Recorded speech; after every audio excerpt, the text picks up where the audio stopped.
My parents expected a payback for raising me. Here's why I said no. I never thought I'd be the kind of person who'd refuse to help family. Growing up, I was taught that family comes first, always. My parents drilled that into me from a young age.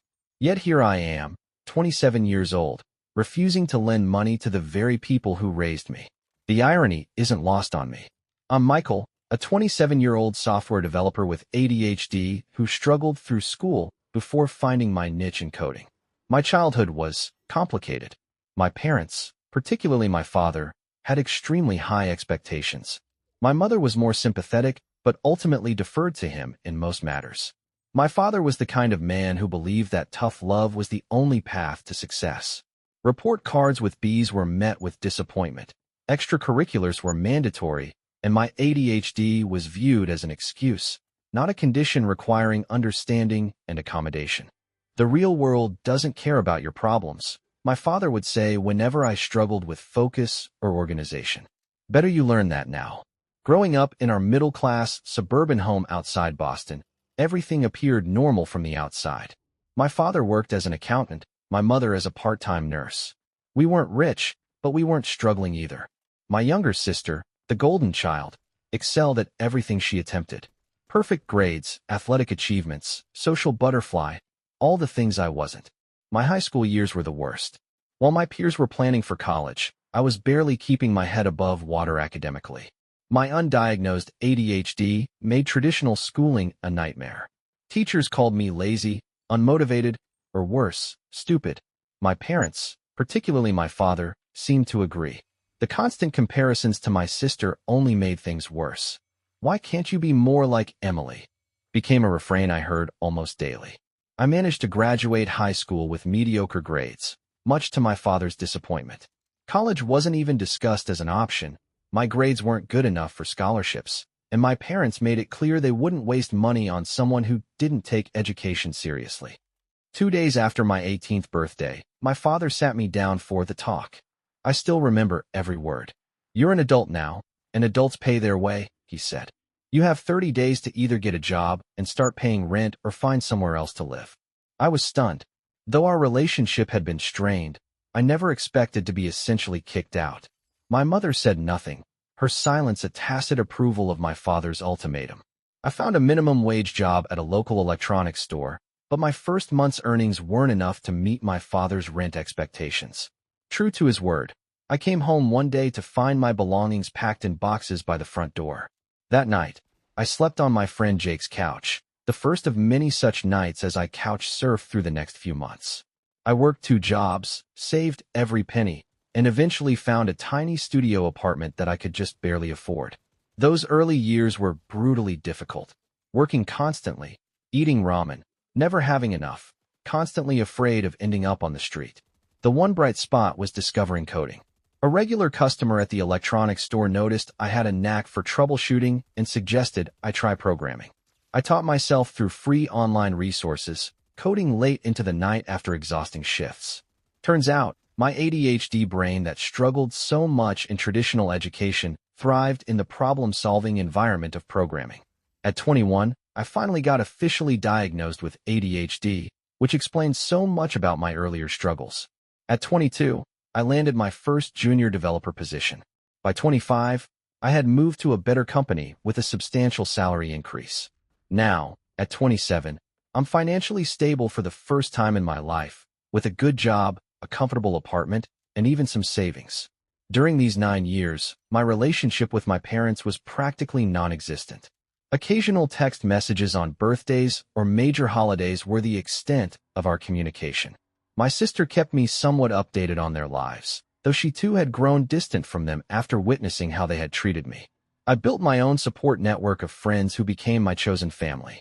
Jake, who gave me that first couch to sleep on, remains my best friend. His family welcomed me for holidays when I had nowhere else to go. I dated occasionally, but focused primarily on survival and then career advancement. Life wasn't perfect, but it was mine, built from scratch without any help from the people who were supposed to care the most. The hardest part wasn't the physical struggle, though God knows there were nights I went to bed hungry, days I had to choose between paying the electric bill or buying medication for my ADHD. No, the hardest part was the constant, gnawing feeling that I wasn't worth loving, that I had somehow failed as a son, as a human being, that maybe my father was right, and I really was just lazy and unmotivated, undeserving of support. It took years of therapy, once I could finally afford it, to understand that a parent's love shouldn't be conditional. That being kicked out at 18 wasn't some necessary life lesson, it was abandonment. That my ADHD wasn't a character flaw, but a neurological condition that needed accommodation, not punishment. That I deserved support and understanding, not constant criticism. Rebuilding my self-worth has been a long, ongoing process. Some days are better than others. But I'm proud of how far I've come, of the life I've built despite everything working against me. I have a job I love, friends who genuinely care about me, and a growing confidence in my own abilities. I've learned to work with my ADHD rather than against it, finding systems and tools that help me stay organized and focused. Last Sunday started like any other weekend day. I was working on a personal coding project at my favorite coffee shop, enjoying the ambient noise and occasional people-watching breaks. The cafe was busy but not crowded, with the familiar hum of espresso machines and quiet conversations creating the perfect background for concentration. I had just solved a particularly tricky bug and was feeling that unique satisfaction that only comes from watching your code finally work as intended. My phone buzzed with an incoming call. The name on the screen made my stomach drop. Dad. He hadn't called me in years. Our last conversation had been a tense exchange at my grandmother's funeral 3 years ago, where we maintained a polite distance for the sake of other family members. I nearly let it go to voicemail, but curiosity got the better of me. Hello. I answered, my voice carefully neutral. Michael, it's your father, he said, as if I wouldn't recognize his voice after all these years. We need to talk. In person. It's important. No pleasantries, no asking how I was doing, typical. I agreed to meet them at a diner near my apartment that afternoon, partly out of curiosity and partly because, despite everything, a small part of me still sought their approval. The diner was a retro 50s-style place with red vinyl booths and chrome accents. I arrived early, claiming a booth in the back where we'd have some privacy. My parents walked in exactly on time. My father had always been punctual to a fault. They looked older, of course. My father's hair had gone completely gray, and my mother's face showed more lines than I remembered. They sat across from me, creating a physical divide that mirrored our emotional one. After awkward greetings and declining their offer to order food, I couldn't imagine eating while my anxiety was cranked to 11. My father got straight to the point. Your mother and I are in financial trouble, he said, his voice lower than usual, as if admitting weakness physically pained him. The house is being foreclosed on. We need $60,000 to save it. I sat there, stunned into silence. The irony was almost too perfect. The man who had thrown me out for not being able to pay rent was now asking me for money. My mother looked down at the table, fidgeting with a paper napkin, tearing it into tiny pieces. Why are you telling me this? I finally asked, although I already knew the answer. We heard you're doing well now, my mother said softly. Your cousin mentioned you have a good job in tech. We're asking for a loan, my father clarified, his tone making it clear how difficult this was for him. We'll pay you back, of course. I learned that a series of poor investments, combined with my father's early retirement due to health issues and some medical bills not covered by insurance, had depleted their savings. The final blow had been a scheme that promised high returns but turned out to be fraudulent, taking what remained of their retirement fund. I'm sorry about your situation, I said carefully, but why come to me? What about Emily? My sister was a successful physical therapist with her own practice. She can't help right now, my father replied vaguely, which I translated to mean she had already refused. You're our son. Family helps family. That phrase, family helps family, hit me like a physical blow. Where was this family-first mentality when I was sleeping on friends' couches at 18? When I was working 2 jobs just to afford a place to live? When I was struggling with undiagnosed ADHD without any support system? Do you remember what you said to me on my 18th birthday?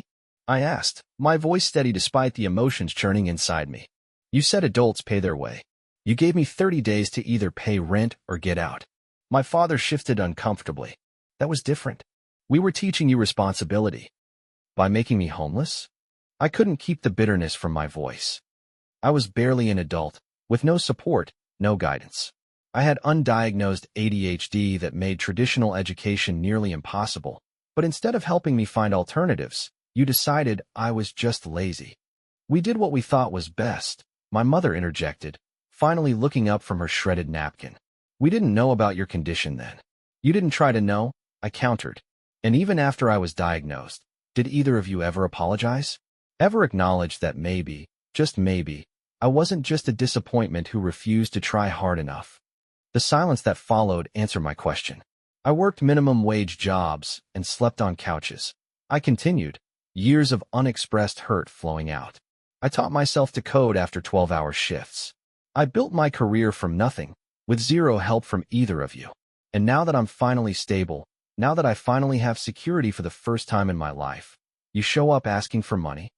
My father's face hardened into the familiar expression of disapproval I knew so well from childhood. I see you're still holding on to childish grudges. We raised you, fed you, clothed you for 18 years. Most parents wouldn't even do that much these days. Congratulations on meeting the bare minimum legal requirements of parenthood, I replied, my tone sarcastic despite my best efforts to remain calm.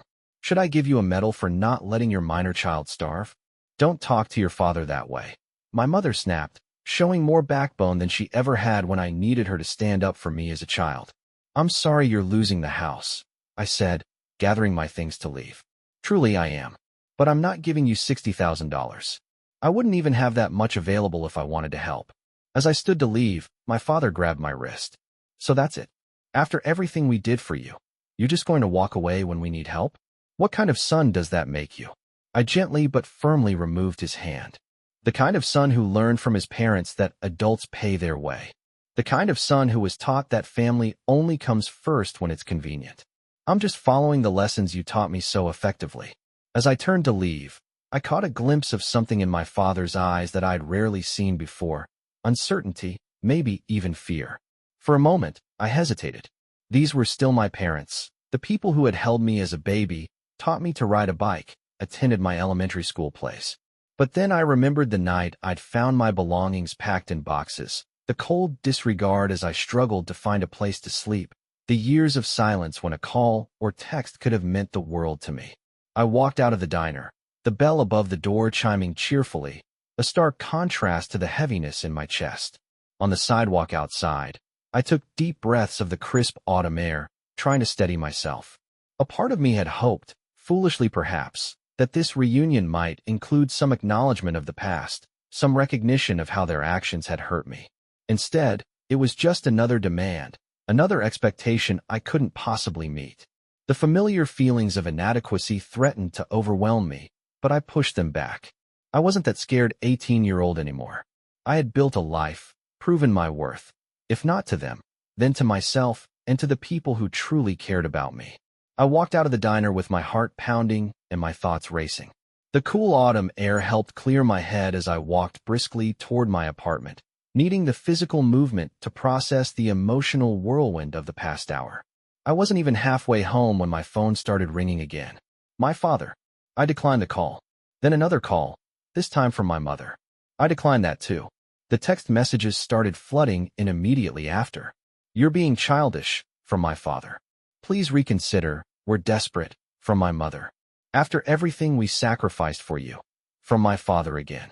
I silenced my phone and continued walking, trying to sort through my conflicting emotions. Part of me felt guilty.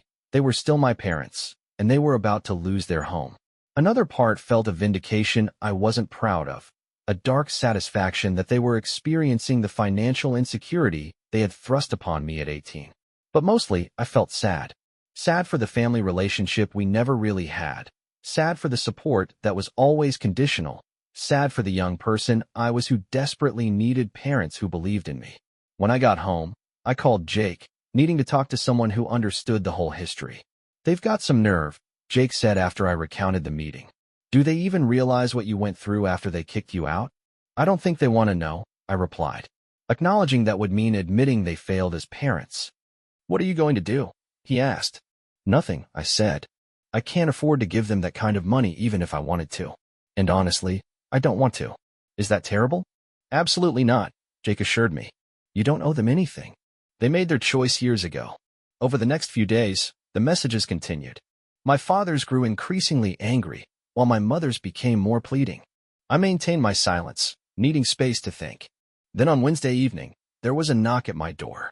I wasn't expecting anyone, and a quick check through the peephole revealed my parents standing in the hallway. My first instinct was not to answer, but I knew that would only postpone the inevitable. I opened the door but didn't invite them in. "How did you find my address?" I asked. "Emily," my mother admitted. "Please, can we come in? Just to talk." Against my better judgment, I let them enter my apartment. It wasn't large, but it was well furnished and comfortable, evidence of the stability I'd built for myself. I noticed my father taking in the details, perhaps calculating what everything cost, what assets I might have. "Nice place," he commented, but the compliment felt like an assessment rather than appreciation. "Why are you here?" I asked, remaining standing even as they sat on my couch. "We wanted to explain our situation more clearly," my mother said. "Maybe we didn't communicate well at the diner." What followed was essentially the same request, just with more details about their financial predicament. They had remortgaged the house to fund my father's business venture after his early retirement, a decision that backfired when the business failed. Then came the medical bills, then the investment scam. They were 3 months behind on mortgage payments, and the bank had initiated foreclosure proceedings. "We've exhausted all other options," my father said, his tone marginally more humble than at the diner. "We've applied for loans, tried to refinance. No one will help us." "I'm genuinely sorry about your situation," I said, "but I don't have that kind of money just sitting around. I make a good salary, but Boston is expensive. Most of my extra money goes to student loans. I had finally gone to college at 24, taking evening classes while working full-time. You must have something saved," my mother pressed. "Or you could take out a loan yourself. Your credit must be good with your job." I couldn't believe what I was hearing. "You want me to go into debt to solve your financial problems? After you literally put me out on the street at 18. "That was 9 years ago," my father said dismissively. "And we didn't put you on the street. You chose not to pay the very reasonable rent we asked for." "Reasonable?" I laughed incredulously. "You asked for half my paycheck from a minimum wage job. And you knew that was impossible. We were teaching you responsibility," he insisted. "And look how well it worked out.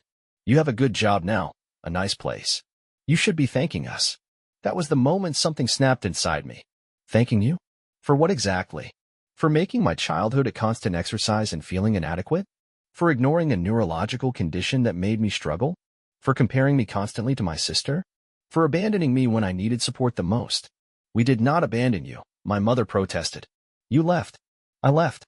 My voice rose despite my efforts to stay calm. "You packed my things and put them by the door. What reality are you living in? You're twisting what happened," my father accused. "We gave you a choice. You chose not to meet our conditions. Conditions that were impossible to meet, by design," I countered. "You wanted me gone. Just admit it.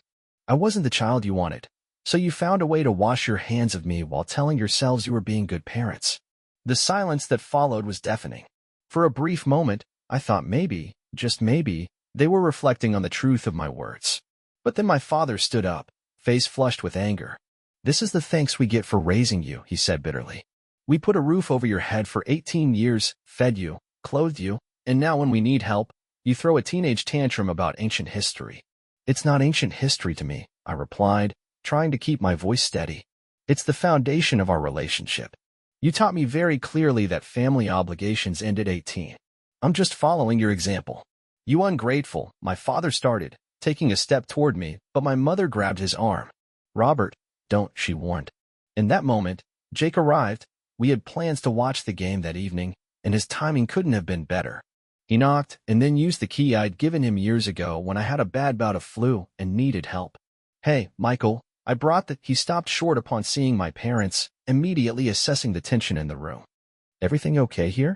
"Jake," my mother said, recognizing him. "It's been a long time." "Mrs. Clark," Jake nodded politely but moved to stand beside me, a silent show of support. "We were just leaving," my father said stiffly, moving toward the door. "Our son has made his position clear." As they reached the door, my mother turned back. "Michael, please reconsider. We're your parents. We need your help." I felt Jake's hand on my shoulder, grounding me. "I'll think about it," I said, not wanting to continue the argument. "But don't come to my home unannounced again." After they left, Jake looked at me with concern. "You okay?" I collapsed onto the couch, suddenly exhausted. "No, not really." "Want to talk about it, or get completely distracted by watching large men chase a ball around a field?" I laughed despite everything. Distraction first, processing later. Over the next few days, my extended family got involved. Apparently, my parents had told everyone that I was refusing to help them in their time of need, conveniently omitting the history between us. Aunts, uncles, and cousins started calling and messaging, some pleading, others accusing me of being heartless. My Aunt Margaret, my father's sister, was particularly persistent. Family helps family, she insisted during a phone call I reluctantly answered. Whatever happened in the past, they're still your parents. Did they tell you they kicked me out at 18? I asked. That I was essentially homeless? That they'd barely spoken to me in 9 years until they needed money. They said you left because you didn't want to contribute to the household, she replied, hesitation in her voice suggesting this was the first she'd heard of my version. Ask my sister what really happened, I suggested. She was there. Whether she did or not, the calls from that side of the family slowed. Then came the social media posts, vague statements from my mother about the pain of being abandoned by those you sacrificed everything for, and similar emotional appeals, never mentioning me by name but obvious to anyone who knew the situation. The culmination came a week after our initial diner meeting. I was at work when my phone rang with a call from Emily, my sister. We weren't close anymore. The golden child/scapegoat dynamic had created a rift between us that never fully healed, but we maintained civil contact. Michael, you need to know what's happening, she said, sounding stressed. They're telling everyone you've agreed to help them financially but are dragging your feet. Dad's saying you promised him the money by the end of the month. I felt a surge of anger so strong I had to step away from my desk into the hallway. That's completely false. I never agreed to anything. I figured, she sighed. For what it's worth, they asked me to. I said no. I can't afford it either, and honestly, their financial problems are the result of years of poor decisions. Thank you for telling me, I said, genuinely appreciative. Have they been giving you a hard time about it? Nothing I can't handle, she replied, but her tone suggested otherwise. Just wanted you to know what they're saying so you're not blindsided. After hanging up, I decided it was time to end this definitively. I drafted a clear, firm email to both my parents, copying in the family members who had contacted me. I stated unequivocally that I had never agreed to provide them with financial assistance, that I was not in a position to do so even if I wanted to, and that any claims to the contrary were false. I also made it clear that while I wished them well, their approach showing up unannounced at my home, spreading falsehoods to family, attempting emotional manipulation had only reinforced my decision. Moreover, I wrote in the conclusion, this situation has made it clear to me that our relationship remains what it has been for the past 9 years, damage beyond repair. Please respect my decision and my boundaries going forward. I clicked send and then blocked both their numbers and their email addresses. It felt both terrible and liberating at the same time. That night, I couldn't sleep. I kept going over everything in my mind, questioning if I'd made the right choice. Was I being too harsh? Should I have tried harder to maintain some kind of relationship with them? Was I using the past as an excuse to avoid helping family in need? Jake called around midnight, somehow sensing I'd be awake. Stop overthinking it, he said, knowing me too well. They've had 9 years to reach out, to apologize, to try to understand what you went through. They only contacted you when they needed something. That's not a relationship worth saving. I know, I sighed, but they're still my parents. And they're about to lose their home. Would they help you if the situation were reversed? Jake asked. The question hung in the air. We both knew the answer. Look, Jake continued, your parents made choices. Now they're facing the consequences of those choices. Just like you had to face the consequences of their choices when you were 18. The difference is, you were a kid who did nothing wrong. They're adults who made bad financial decisions. He was right, of course. But the guilt lingered, that insidious voice that had been planted in my head years ago whispering that I was selfish, ungrateful, a bad son. The next morning, I woke to an email from my sister. I just wanted you to know I'm proud of you for standing your ground, she wrote. I've spent years trying to please them, and it's never enough. Maybe it's time I learned from your example. Her words were a balm to my troubled mind. Maybe, in refusing to participate in this dysfunctional family dynamic, I wasn't just helping myself, I was showing her another way too. That weekend, I threw myself into volunteer work, helping at a local shelter that provided services for homeless youth. Many of the kids there had stories similar to mine, kicked out by parents for various reasons, trying to survive on their own. Working with them gave me perspective. I may have struggled, but I did Jake and his family, a roof over my head, even if it was just a couch at first, and eventually, a job that led to a career. Some of these kids had nothing and no one. As I helped a 19-year-old navigate job applications, I thought about how different my life might have been if someone had guided me through those early days. Not just with practical help, but with emotional support, someone to tell me that being kicked out wasn't my fault, that I wasn't defective or unworthy of love. "You're doing great," I told the teenager, seeing the familiar anxiety in his eyes as he worried about not being good enough. "This part is tough, but I promise it gets better." His grateful smile reminded me of myself at that age, desperate for validation, for someone to believe in me. In that moment, I realized that breaking the cycle of conditional love and support was more important than maintaining a toxic relationship out of obligation. By refusing to participate in my parents' manipulation, I wasn't just protecting myself. I was modeling different behaviors for others caught in similar situations. After sending that email, I felt a strange mix of emotions.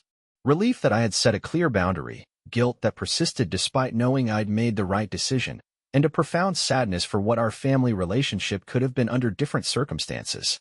The fallout was immediate. Some family members sided with my parents, sending me disappointed messages before I blocked them too. Others reached out privately to express support, saying they'd always thought my parents' version of events seemed one-sided. Emily called to tell me she was proud of me for standing my ground.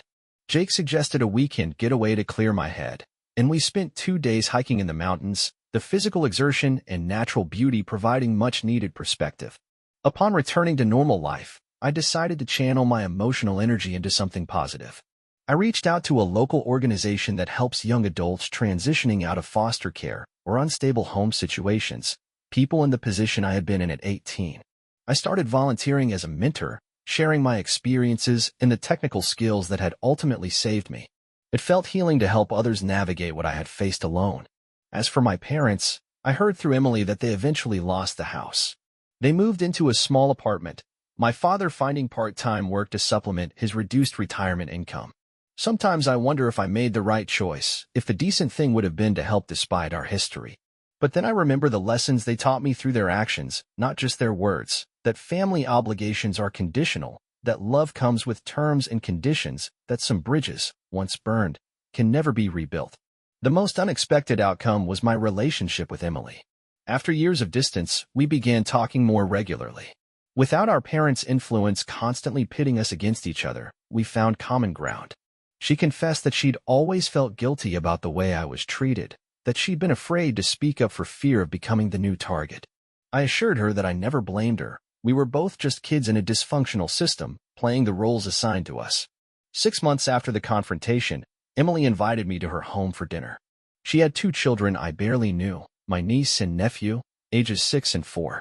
They were curious about their new uncle, full of questions and eager to show me their toys and drawings. As I sat at her dining table, watching her interact with her children with patience and genuine interest, I saw a different kind of parenting than what we had experienced, one based on acceptance and unconditional support. "They're asking about Grandma and Grandpa," Emily mentioned quietly after the kids were in bed. "I don't know what to tell them." "Tell them the truth, in an age-appropriate way," I suggested. "That sometimes adults make mistakes and hurt the people they're supposed to love, and that it's okay to keep a distance from people who hurt you, even if they're family." She nodded thoughtfully. "I want them to understand that love shouldn't come with conditions, that they don't have to earn our acceptance." In that moment, I realized we were both working to break the cycle, to create a different kind of family dynamic for the next generation. It wasn't about revenge or holding grudges. It was about recognizing unhealthy patterns and actively choosing different ones. My parents did reach out once more, through a letter delivered to my workplace, a last attempt to bypass the digital barriers I'd erected. The letter spoke of forgiveness and family duty, of their declining health and difficult circumstances. What it didn't contain was any acknowledgement of the pain they had caused, any acceptance of responsibility for their actions, any real understanding of why I had kept my distance. I kept the letter, but didn't respond. Some wounds run too deep for simple platitudes to heal. Some relationships too damaged to salvage without genuine remorse and meaningful change. I wish them well in my heart, but maintain my boundaries. It's been 6 months since I sent that email, 6 months of no contact with the people who brought me into this world. The guilt has largely faded, replaced by a calm acceptance of the situation. I've come to realize that my parents and I have fundamentally different understandings of what family means and what we owe each other. To them, Family was a hierarchical structure where children owed perpetual obedience and gratitude, regardless of how they were treated. Love was conditional, based on meeting expectations and conforming to their vision of success. Support was a transaction, given only when earned by their metrics. My view evolved through necessity into something different. Family is mutual respect and unconditional support. It's seeing someone for who they are, not who you want them to be.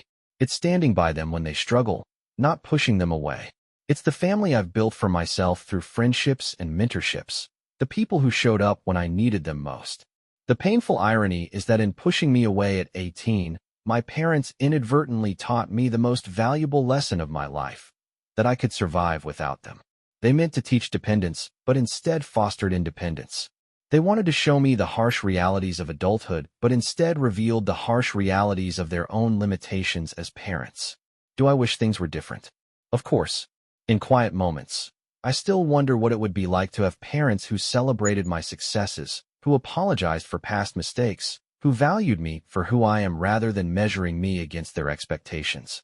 But I've accepted that those parents exist only in my imagination. The parents I actually have showed me who they were 9 years ago, and again in their recent actions, the demands disguised as requests, the manipulation, the distortion of reality to paint themselves as victims. People reveal themselves in how they treat you when they have power over you, and again in how they approach you when they need something from you. My parents failed both tests. My sister and I talk often now, rebuilding the sibling bond that was damaged by the unhealthy dynamic our parents created. Her children call me Uncle Michael with genuine affection. Jake remains my best friend, and his family continues to include me in their holidays and celebrations. I've started dating someone who understands my history and respects the boundaries I've established. My volunteer work with young adults in difficult family situations gives me purpose beyond my career. One of the teenagers I mentor asked me recently if I ever regretted cutting ties with my parents. Wouldn't it be easier to just give them what they want, he asked. Then maybe they'd leave you alone. I thought carefully before answering. The easier path isn't always the healthier one, I told him. Sometimes the hardest thing and the right thing are the same.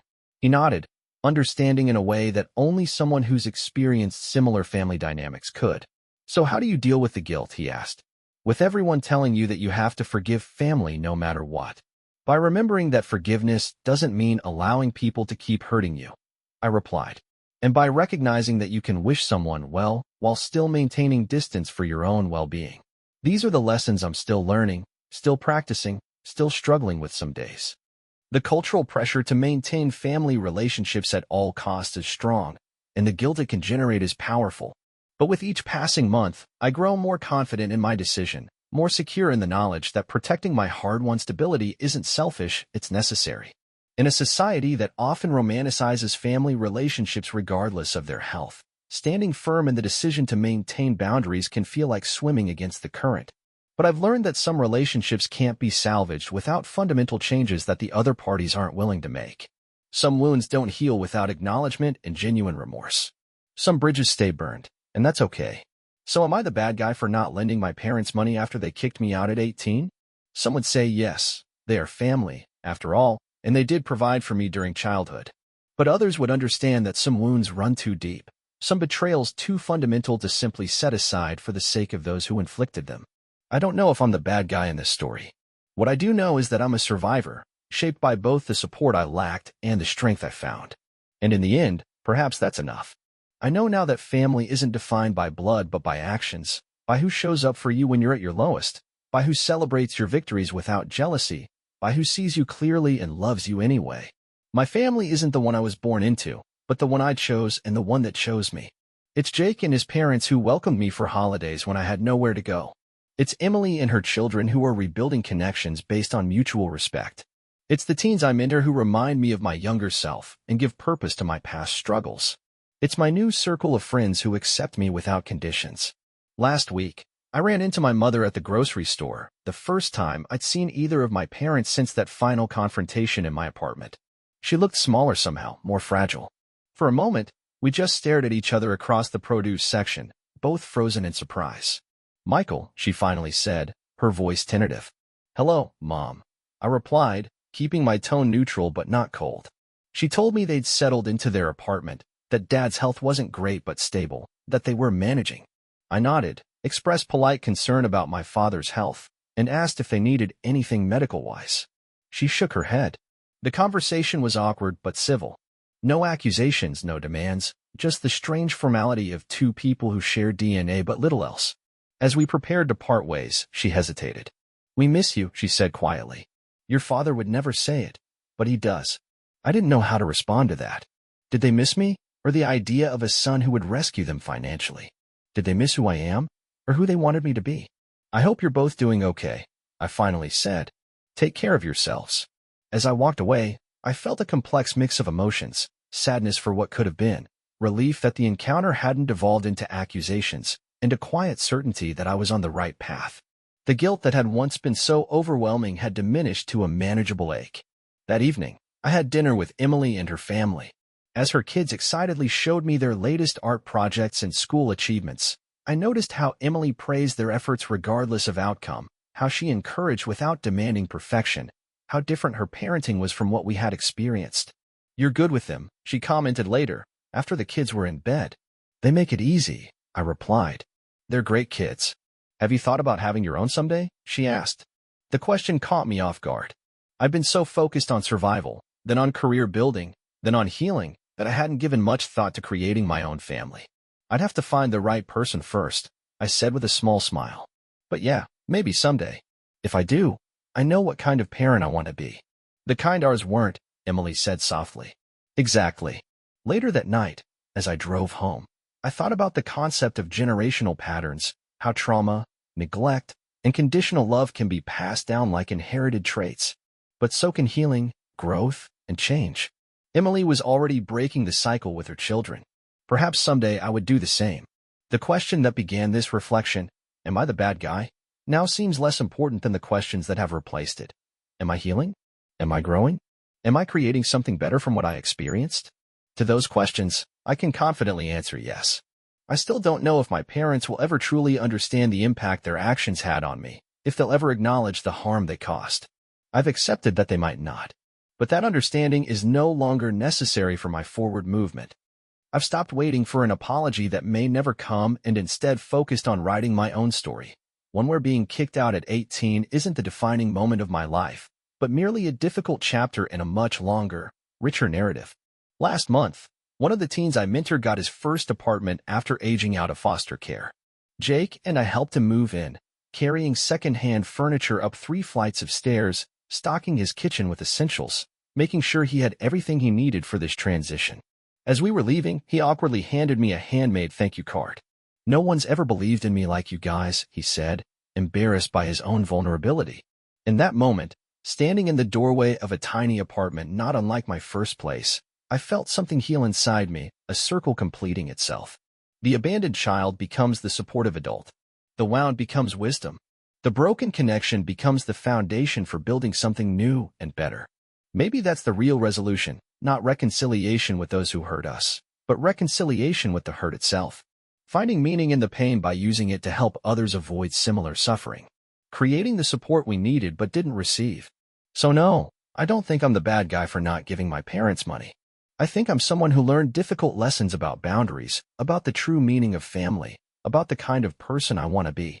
And while I can't change the past, neither my parents' actions nor my response to them, I can shape how that past influences my present and future.